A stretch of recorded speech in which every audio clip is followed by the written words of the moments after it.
फंदे से लटकाया गया।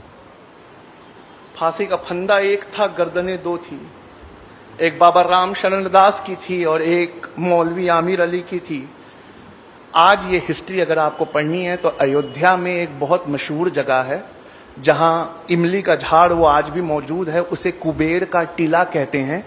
आर्कियोलॉजिकल सर्वे ऑफ इंडिया ने उस कुबेर के टीले के पास इस हिस्ट्री को लिखकर एक बोर्ड में लटकाया हुआ है।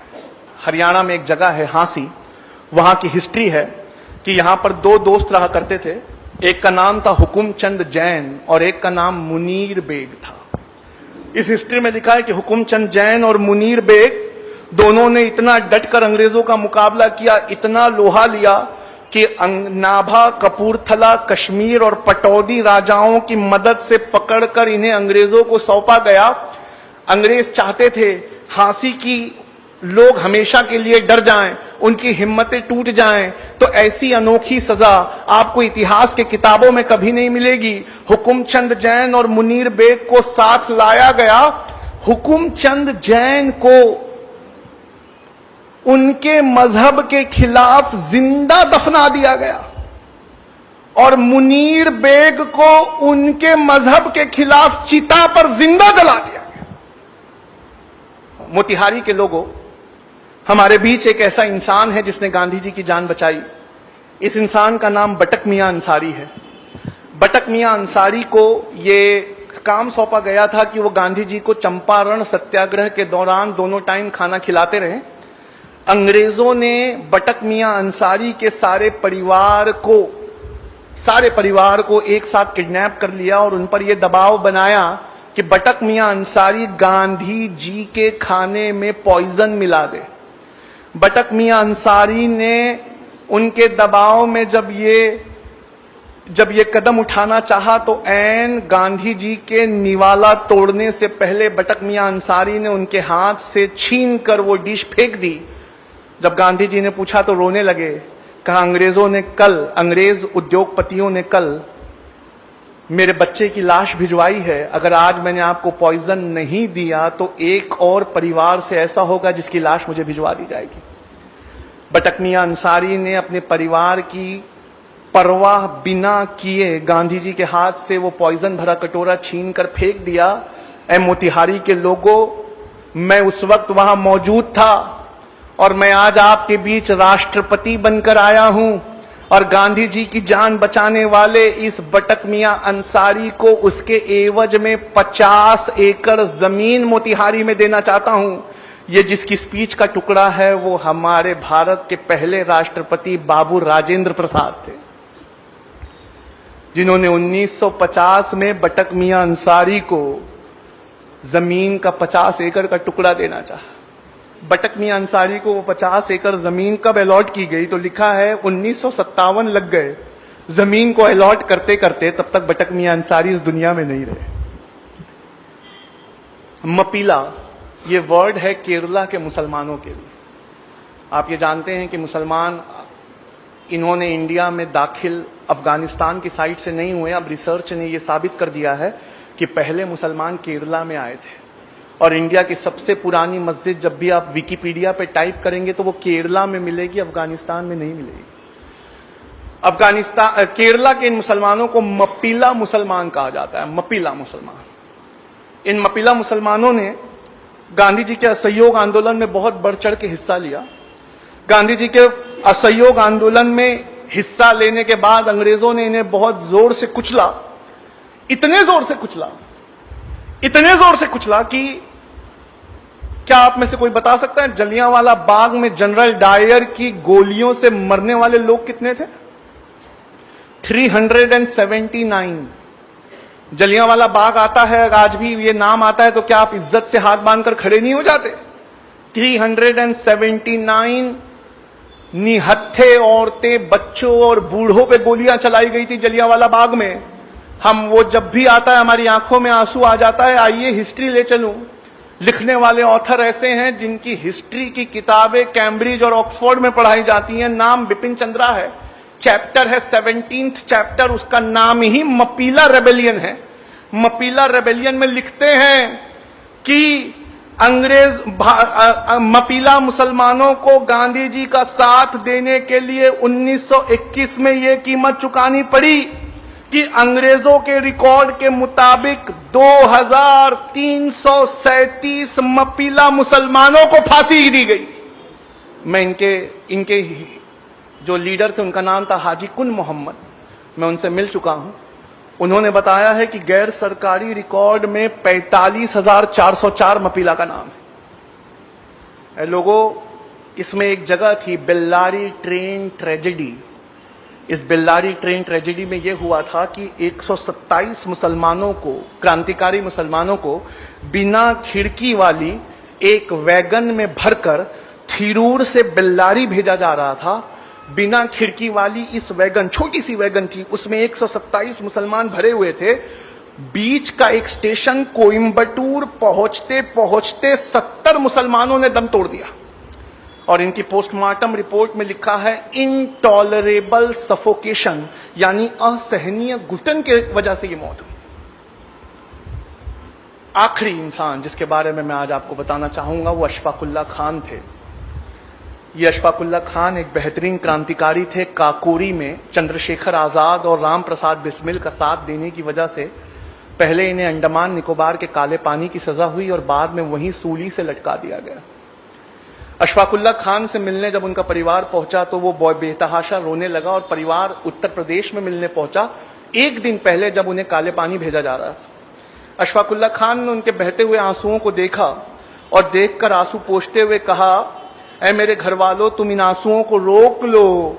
क्या तुम्हें इस बात की खुशी नहीं है कि हर साल जब आजादी का दिन आएगा तो राम प्रसाद बिस्मिल, कन्हैया लाल और खुदीराम बोस के साथ उसी सांस में तुम्हारे भाई अशफाकुल्ला खान का भी नाम लिया जाए।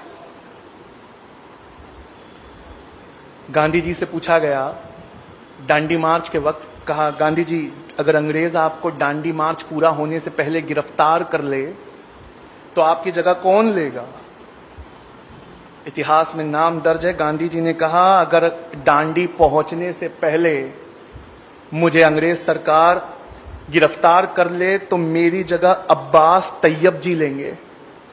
और गांधी जी कहते हैं, अब्बास देखना जब मैं जेल चला जाऊं तो तुम्हारे मुट्ठी से नमक ना छूटे। 1932 में गांधी जी को नमक आंदोलन के लिए अरेस्ट किया गया तो हजारों की तादाद में पठान निकल कर आए और खड़े हो गए।